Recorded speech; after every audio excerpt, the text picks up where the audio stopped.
сіздер ме? Мынау Киттилардың әлемі. Бұл жерде Киттилар тұрады.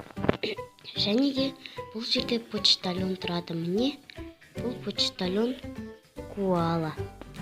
Ол әртүрлі адамдарға почта тасып жүреді. Мынау оның почта таситын жәшігі. Ал мынау глобусы. Ал мынау соның тұратын жері. Ал бұл үйде бола алады, және де машинада бола алады. Ондай күшті заты бар. Бұл үй мына Киттидің үйі. Бұл Киттиді таныстырсақ, бұл Китти өте мейірімді қыздардан. Бұл Китти фея бола алады. Оның қанаты бар, міне. Оның багажнигі бар, және де сол багажнигіне керекті заттарын салып қояды. Мына багажнигінің ішінде қандай заттары бар. Мына не көріп тұрғандарыңыздай, бұл қанаты багажнигінен салып қояды. Және де бұл Киттидің үйі. Бұл айнасы, және бұл кілемі, міне ол сияқты ұйықтайды. Ал мынау болса отыратын жері, міне. Кешірерсіздер. Бұл машинаның алдыңғы жағы. Міне, бұл көк машине. Және де бұл жерде отыратын орындығы бар. Міне, бұлай отырса болады. Және де бұны айдап кетуге де болады.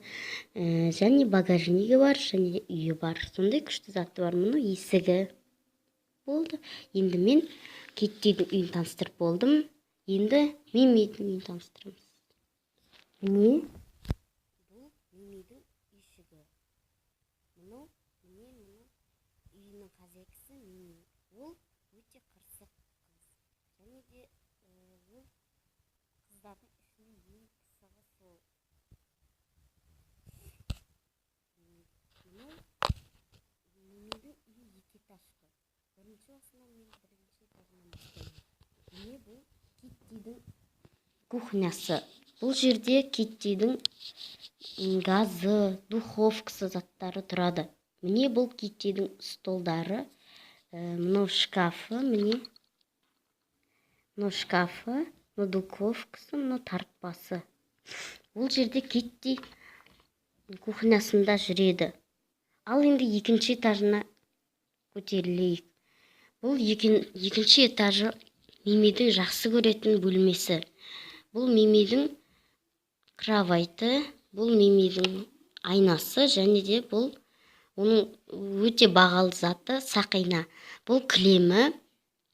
Мінекей мен Мимиді таныстырып болдым үйін. Енді біз Настя мен Катяның үйшіктерін таныстырамыз. Міне бұл мына үйшікте Настя мен Катя тұрады. Ол үйшікті Альбина деген қыз жасап берді. Міне енді оны таныстырам. Сырты мынандай. Мұның есігі ол ашық тұра береді. Мынау крышасы.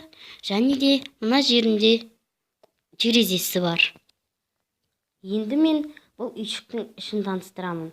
Бұл үйшіктің ішін ашу үшін бұлай крышасын ашуға да болады. Және жаңбыр жауып кетсе жауып қоюға болады. Оны ойнату үшін ашық қойып ойнатасың. Міне, бұл Настя мен Катяның үйі. Мынау Настя, мынау Катя. Олар үйінде осылай жүреді, терезеге қарайды, және де әңгімелеседі. Міне, олардың үйлері кішкентай.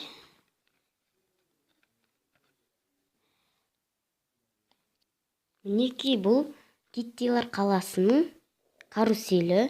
Бұған отырып айналуға болады.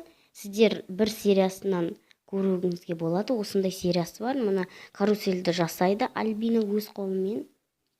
Ал біз даланы таныстырып шығамыз. Бұл Киттилардың талдары. Мыналар саңырауқұлақтар. Бұл көріп тұрғандарыңыздай өзен көлі. Бұл ағашта алмалар өсіп тұрады. Ал Киттилар қарындары ашып кетсе, осы ағаштан алманы жұлып жейді. Мінекей алма 1, 2, 3, 4 алма бар. Міне мыналар саңырауқұлақтар терсе болады.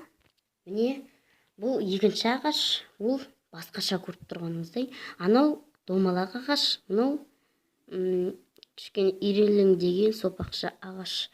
Бұда алма өспейді. Бұда тек мынандай саңырауқұлақтар өсіп тұрады. Ал мынау үшінші ағаш, ол сопақшалау келеді, және ода тек қана 2 алма өсіп тұрады. Мына жерде саңырауқұлақтар өсіп тұрады. Мен кешірерсіздер, мен деген Мимидің бассейнін көрсетуге ұмытып кеттім. Міне бұл Мимидің бассейні. Бұл да тағы да сериясында бар. Осындай посылка жібереді, сосын бассейнді ашып береді Альбина, сосын қыздардың барлығы осы бассейнге шомылады. Сол сериясынан көруіңізге де болады. Мінекей, енді мен Киттилар қаласын таныстырып болдым. Егерде сіздерге Киттилардың қаласы ұнаса, лайк басып кетіңіздер. Және де подписаться етуді ұмытпаңыздар. Сау болыңыздар. Біз сіздерді жақсы көреміз.